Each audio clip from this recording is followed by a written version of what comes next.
up, nerds and nerdettes and wee little nerdlings all?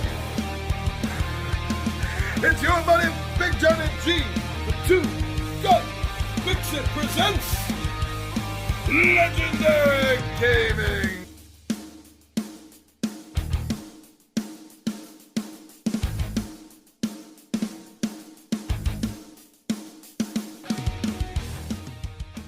Hey, this is a kind of special Monday because I haven't done one of these episodes in a while. Not the Midday Monologues, I've been doing them every Monday. You know, I video every day of the week. No, but this, it's been a while since I've done a special on building your board game collection. And that's what I'm here for now, because I realize I haven't done one on building a party game collection. One of the reasons I had put this off was because I have to approach this shoot a little bit differently and how I'm going to record and edit this, because it can't follow the same suit that the others have. If you've seen any of the other how to build a series, how to build a fantasy game collection, sci-fi game collection, or any of the others, you know I break it down very strictly. Games that are one-player only games that are two players, games that are multiplayer but can be played one player. I have a way of breaking it down. These are just party games. I can't break it down like that because, in a sense, a party game, I mean, you're going to be dealing with more than 4 or 5 people pretty much by definition alone. So let's just jump right into it. And I'm going to have to approach this one a little bit differently, a little bit more straightforward. You might appreciate that more. I don't know. But thank you for being here, and I will see you down at the table in a moment.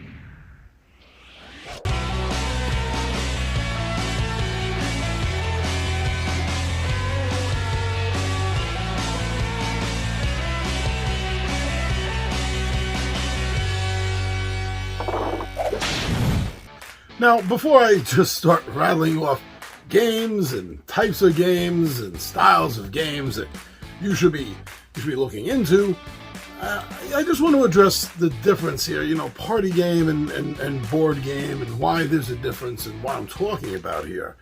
Like, looking over my shoulder here, Celtica. Nice, fun board game. You can play 4. Is it 5? But it's not a party game. See, a party game is a much larger group activity. And you're going to be thinking of things that have a lot less components than some of the big, massive, epic games that you may love playing. This, you know, we're not talking Imperial Assault or Descent style games here. We're talking about games that are small, usually in most cases, at least in the sense that there's not a lot of components. There's not a lot of things that can get lost or destroyed by accident, ruined. There's usually, in most cases, very little. Another thing is you're looking for easy rules, things that are quick to teach, because you can't always guarantee that everyone at your party or the party that you're going to is going to have an understanding of the particular game that you brought with you or you're running everyone through. So we want to remember those 2 little things as we jump into this. It's going to be a big group activity game. Some of these could fall into team versus team versus teams, not Steam. No, you're never going to win against Steam. Team versus teams. Some of them can be like a 1 versus all style game. Sometimes you can find. Sometimes it's 2. You know, all I'm getting to is there's a lot of different things we're looking at here that don't fall into the normal board game experience that you're looking for, like Tomb of Annihilation or something. These are going to be different. So to start with, I want to start with the most basic of all things, I think anyway, for a party game, is Mafia or Werewolf, that style of game. Doesn't have to necessarily be any one. There's a lot of different werewolf games, or at least a couple of different ones on the market. And plus, in its most base form, just like Mafia, you don't really even need anything to play with. You just have to have an understanding of the rules and the different characters that the players are going to be secretly playing. I mean, really, at its core, for any Mafia/werewolf style game, that's all you need. So that, in its sense, makes it a perfect party game. The fact that you can accommodate pretty much any amount of people with these style of games also opens it up. It doesn't limit it to, oh, well, I have 10 people, this game only plays 8. No problem. 10, 12, 50. You can turn this into as big a massive event as you want, and you're still going to be able to play it and have fun. Now, a new one that's just hitting the market now, that I know because me and my wife backed it, is called Blood on the Clock Tower. And this is probably one of the more in-depth style Mafia werewolf games there are out there. Some of the more common and best-selling ones are part of the Ultimate Werewolf series line. And there's a bunch of, or a few different Ultimate Werewolf games. And then, of course, they have Ultimate Vampire, Ultimate Alien, and I think I saw Ultimate Supervillain. Are you a supervillain? Yeah, I think I saw that. But there's a lot of different styles that are available for this game. So maybe you don't like werewolves, but you like vampires, or you like aliens. You're covered. Maybe you like more of a medieval or Renaissance style setting. Then Blood on the Clock Tower has a whole bunch of scenarios. I think most of them have that time setting. Something more modern? Well, we're back to Mafia. Now, I don't think any party game situation can be complete without mentioning Cards Against Humanity.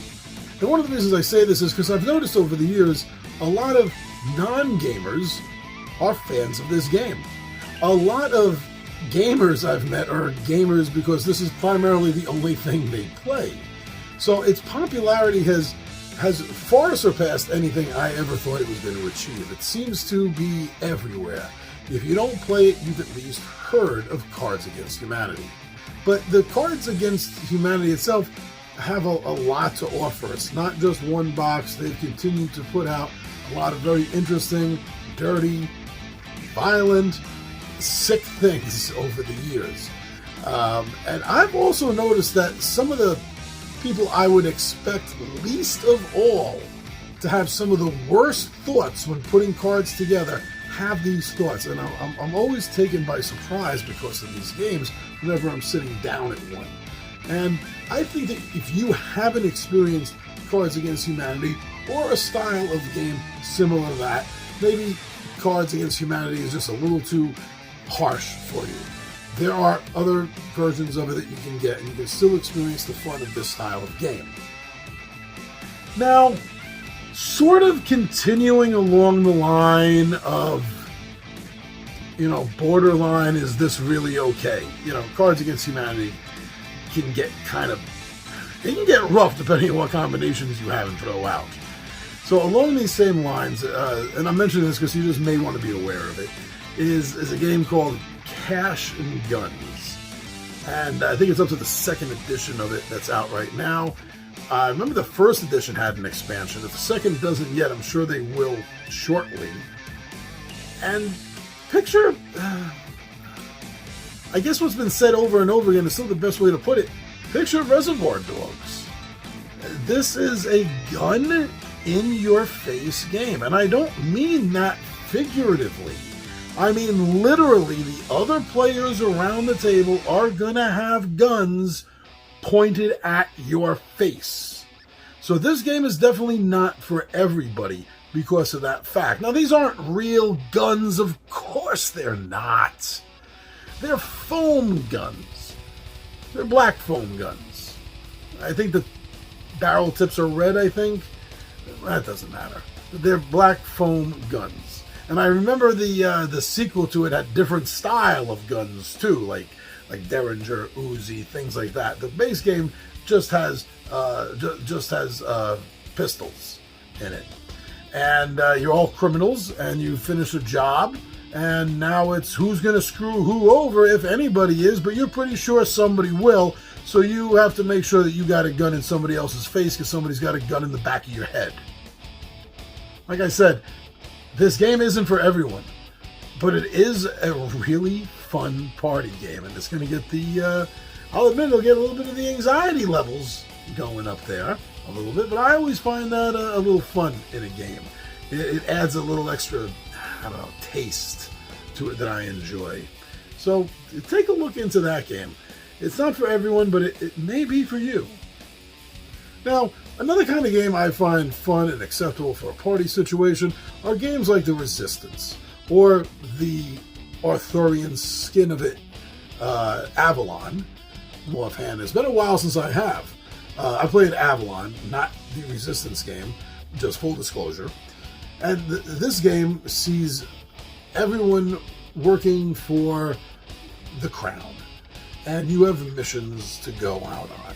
And in order to accomplish these missions, you have goals that you have to do. And this is represented by, putting a chip in a bag secretly, and enough for all of the chips to be yes, I did it, I'm a good guy here, will pass whatever the quest is. Well, if there is I think it's a black chip, a black stone, or a carved stone with cuts in it, or something, there's some difference to it. That means, no, I didn't help out because I'm secretly the traitor. Now y'all got to guess who it is that put this in the bag. And much like the Werewolf Mafia games with this hidden role, hidden traitor aspect, Avalon and its parent game Resistance have a much tighter feel, I've always found, in the sense of the traitor and what's going on. And I can't get enough King Arthur games. But this one I'm talking about primarily because of the hidden role, hidden traitor aspect that's really going to fly, I think, with a party game situation. Again, as I said earlier in this video, this is the kind of game that has a very, very little components. Basically they're just secretly choosing one or another to put in to signify yay or nay. And the card representing who they are and what their what their alignment is, to put it in a D&D sense. Are they good or are they bad? And that's it. So it really makes it a fun, almost perfect party game. Now, I love this game so much, and whenever I try not to force it in, but whenever it feels natural, I love to mention this game. Small little game called Zombie Dice. And that's all it is a container of dice. Special dice. Zombie dice. You, my friend, are a zombie. Yeah, and you're hungry. You need some brains. So you got to roll those dice Yahtzee style. You get 3 tries, and try to get as many brains as you can without getting shotgunned in the face 3 times. That's it. Then you score out points. First person to get 13 brains, or whatever number you and your friends decide to play till. Less for a shorter game, and these games only last about 15 minutes. Or more points for a longer game. When you get to that, you win the game. Simple, easy. There's even a couple of expansions for it. Double feature and the school bus. And it's really fun. You can play with pretty much any amount of people because there's no one set of dice per player. You're all playing the dice out of the well, I have the travel version of it, so it comes with a really nice cup. There's a couple of cup versions of it, and you're just pulling 3 dice out at a time from the cup, so you can have as many players as want to play the game. This is a quick, fast, easy to travel with, easy to teach game that's great for a party with any amount of players. Now, although there's more I could get into, let me just close out with something that I kind of wanted to mention along with Cards of Humanity, but I felt like I spent a little bit too much time on that, so I cut short. But, to hell with it, I'll just mention it by itself. And that's a game called What Do You Meme? What Do You Meme is similar to Cards Against Humanity, but in this case, you're matching pictures with words and statements, to make a meme. And it has a large player count. and very little thing. You're basically just like Cards Against Humanity. You're playing with a few cards in your hand, and that's it. There's the picture that everyone's trying to match. That's just one picture. It's sitting on the table. No one has to really worry about it in the sense that it's taking up any space. All you're doing is holding on to some cards. So that's another thing that could be very fun for a party situation. So here are some games that if you're looking to start a party game collection and have some different styles and concepts to offer your friends, family, and players, I think these are all some great choices in building up that shelf in your collection. And if there's something I didn't mention and you think is a great party game, because there's a lot of them. You could probably do a whole channel just on party games. But whatever your favorite is, and it wasn't mentioned, put it in the comments. Let everyone know. Everyone see, let them be informed about your favorite as well as they are about my favorites. All right, thank you very much, everyone. I'm your buddy Big John at G, the Two Gun Picture presents Legendary Gaming, and I am out of here.